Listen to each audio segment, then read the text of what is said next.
ஜய ஜய சங்கர ஹர ஹர சங்கர. தெய்வத்தின் குரல் 5ஆம் பகுதி.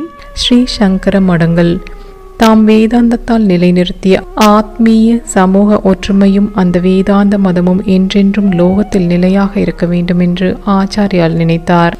அதற்காக அநேக மடங்களை ஸ்தாபித்து தம்முடைய சிஷ்யர்களை அவற்றில் ஆச்சாரியர்களாக வைத்தார். இவை அத்வைத வேதாந்தத்தை சொல்ல மட்டும் ஏற்பட்டவை அல்ல. அதற்கு அதிகாரிகளாக கொஞ்சம் பேரே இருப்பார்கள். ஜனசமூகம் முழுவதையும் அந்த கோல் பக்கம் திருப்பி விடுவதற்கு கர்மானுஷ்டானத்தையும் பக்தியையும் வேத சாஸ்திர நம்பிக்கையும் வளர்த்து கொடுக்க வேண்டும். சாஸ்திர விஷயமாக ஜனங்களுக்கு ஏற்படும் சந்தேகங்களை நிவர்த்தி செய்ய வேண்டும். சர்ச்சைகளுக்கு தீர்ப்பு பண்ண வேண்டும். இவை எல்லாவற்றையும் செய்வதற்கே தர்ம பீடங்களாக ஆச்சாரியால் மட ஸ்தாபனம் பண்ணியது. ஸ்ருங்கேரி, துவாரகை, புரி, பத்ரி, காஞ்சி என்ற 5 பிரதான மடங்கள், இன்னும் பலவும் அவர் ஸ்தாபித்ததாக தெரிகிறது. இப்படி அநேகம் அவர் ஸ்தாபித்து தான் இருக்க வேண்டும். இத்தனாம் பெரிய உபகண்டத்தில் மத வளர்ச்சி குன்றாமல் ரட்சித்து கொடுப்பதற்கு ரயிலா தபாலா இல்லாத காலத்தில் 1000 மைலுக்கு ஒரு மடம் என்று 5 ஸ்தாபித்திருந்தால் போதுமானதாயிருந்திருக்குமா? ஆர்யாவர்த்தம் என்று ஹாட்லேண்ட் ஆக விந்திய மலைக்கு வடக்கே உள்ள விஸ்தாரமான பிரதேசத்தில் ஹிமய கோடியில் பத்ரிநாதத்தில் இப்பவும் கூட சிரமப்பட்டே அடையக்கூடியதாக உள்ள இடத்தில் ஒரு மடம், கிழக்கு மேற்கு சமுத்திர கரையோரங்களில் ஒவ்வொரு மடம் மட்டும் ஸ்தாபித்தால் போதும் என்று அவர் நினைத்திருக்க முடியுமா? அதனால் இன்னும் பல ஸ்தாபித்தே இருக்க வேண்டும். பிற்காலத்தில் துருஷ்கர்கள் பண்ணிய ஹகாஹதத்தில் எத்தனை ஆலயங்கள் தூள் தூளாயின. காசி விஸ்வநாதர் மந்திரமே எத்தனை தடவை இடிபட்டு கட்ட வேண்டியிருந்திருக்கிறது. ராமனும் கிருஷ்ணனும் பிறந்து வளர்ந்த அயோத்தியில் மதுராவில் ஒரு பிராசீனமான ஆலயமாவது இன்றைக்கு இருக்கிறதா? இந்து மதம் என்று காட்டிக்கொள்ளவே பயப்படும்படியாக, வேத சப்தம் எழுப்பவே பயப்படும்படியாக எத்தனை கொடுமை அக்கிரமம் நடந்திருக்கிறது. முக்கியமாக இந்து தர்ம பீடங்களை தானே எதிரிகள் தாக்கியிருப்பார்கள். இந்த பேய் ஆட்டத்தில் அநேக மடங்களை மங்கி போயிருக்க வேண்டும். சில எடுபட்டே போயிருக்க வேண்டும். தேசம் முழுதிலும் 5 பிரதான மடங்கள் என்பது போல காசியிலேயே 5 மடங்களும் திருச்சூரில் 5 மடங்களும் ஆச்சாரியால் ஸ்தாபித்ததாக தெரிகிறது. காசி இந்த தேசத்திற்கு பண்டித ராஜதானியாகவும் ஆச்சாரியாலே பல காலம் வசித்து உபதேசம் பண்ணிய கஷேத்திரமாகவும் இருந்திருப்பது. திருச்சூர் தான் ஆச்சாரியால் அவதரிப்பதற்கு ஈஸ்வரன் வரம் கொடுத்த மகா கஷேத்திரம். ஸ்ருங்கேரி சுவாமிகள் ஒருவரின் ஆங்கியப்படியும் மேல் பார்வையிலும் எழுதப்பட்ட குரு வம்ச காவிய புஸ்தகத்தில் மகாவிஷ்ணுக்கு 4 புஜங்கள் மாதிரி தமக்கு இருந்த 4 சிஷ்யர்கள் என்றும் தமக்கே 1 என்றும் மொத்தம் 5 மடங்கள் வாரணாசியில் காசியில் ஆச்சாரியால் ஏற்படுத்திவிட்டு சில காலம் தங்கியிருந்தார் என்று இருக்கிறது.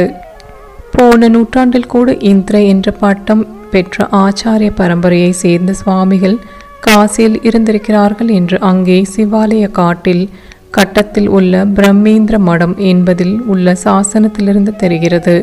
சந்திரசேகர சுவாமிகள் என்பவரின் சிஷ்யரான விஸ்வநாத சுவாமிகளை அது குறிப்பிடுகிறது. சுமேரு மடம் என்றும் பாதுகா மடம் என்றும் சொல்கிற ஒன்று காசியில் இருக்கிறது.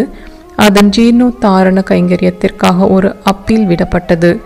அநேக சுவாமிஜிகள் மகாபாத்தியாயாக்கள் பிரமுகர்களின் பேரில் வெளியான அந்த அப்பீலில் அந்த மடம் ஆச்சாரியாலை தம்முடைய காசி வாசத்தின் போது ஸ்தாபித்தது என்று சொல்லியிருக்கிறது. ஹிமாலயத்திலேயே ஜோதிர் மடம் தவிர கங்கோத்ரியில் ஆச்சாரியால் ஒரு மடம் ஸ்தாபித்ததாக போன நூற்றாண்டில் வெளியான Light of the East volume 1 இருக்கிறது. விளம்பரமே போடாமலும் ரொம்ப குறைச்சல் விலை வைத்தும் கோரக்பூர் கீதா பிரஸ்ஸில் பத்திரிகைகளும் புஸ்தகங்களும் போட்டு வருகிறார்கள் அல்லவா? அவர்களுடைய கல்யாண் பத்திரிகையின் தீர்த்தாங்க மலரின் பூமிக்கை முகவரியிலும் சுமேரு மடத்தையும் கங்கோத்ரி மடத்தையும் சொல்லியிருக்கிறது.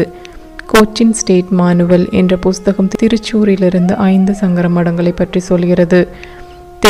தெற்கு மடம், வடக்கே மடம் என்று ஒவ்வொரு திசையின் பெயரிலும் 1, மத்தியில் நடுவிலை மடம் என்பதாக 5 மடங்கள் அங்கே இருந்திருக்கின்றன. தற்போது தெக்கே மடம் நடுவிலை மடம் 2 தான் இருக்கின்றன. தெக்கே மடத்தில் இதுவரை 80 பேர் பட்டத்தில் இருந்திருப்பதாக சொல்கிறார்கள். வடக்கே மடம் தற்போது பிரம்மஸ்வ மடம் ஆகியிருக்கிறது, அதாவது வேத பாடசாலை. புரி ஜெகநாதத்திலேயே பிரதானமாக உள்ள கோவர்த்தன மடத்தை தவிர சங்கரானந்த மடம், சிவதீர்த்த மடம், கோபால தீர்த்த மடம் என்றும் 3 அத்வைத மடங்கள் இருக்கின்றன. வித்யாரண்ய சுவாமிகள் புது மடங்கள் ஸ்தாபித்தும் பழசுக்கு புது சோபை கொடுத்தும் கன்னட தேசத்திலும் அதை ஒட்டிய தெலுங்கு சீமைகளிலும் 9 மடங்களில் விசேஷ மரியாதை பெற்று நவமடி நாதர் என்று பெயர் பெற்றிருப்பதாக விஷயம் தெரிந்தவர்களுக்கு தெரியும். ஆனால் 9 மட்டுமில்லை, 15 சங்கர மடங்கள் கன்னட, ஆந்திர, மலையாள, மகாராஷ்டிர தேசங்களில் பூனா வரையிலும் கூட இருப்பதாக கல்யாண் பத்திரிகையின் தீர்த்தாங்க மலரில் பெயர் கொடுத்திருக்கிறது.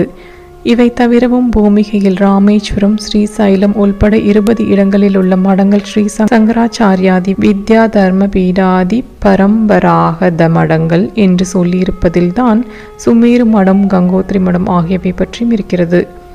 ஆச்சாரியாலின் நேர் சிஷ்யர்களின் பெயரிலும் இவற்றில் சிலதை சொல்கிறார்கள். திருச்சூர் மடங்களை பற்றியும் இப்படி பத்மபாத சுரேஸ்வராச்சாரியார்கள் ஸ்தாபித்ததாக ஐதீகம் இருக்கிறது. பத்ரியில் உள்ள ஜோதிர் மடத்தின் சாகா கிளை மடமாக தோடகாச்சாரியால் சகடபுரம் மடத்தை ஸ்தாபித்ததாக சொல்லப்படுகிறது.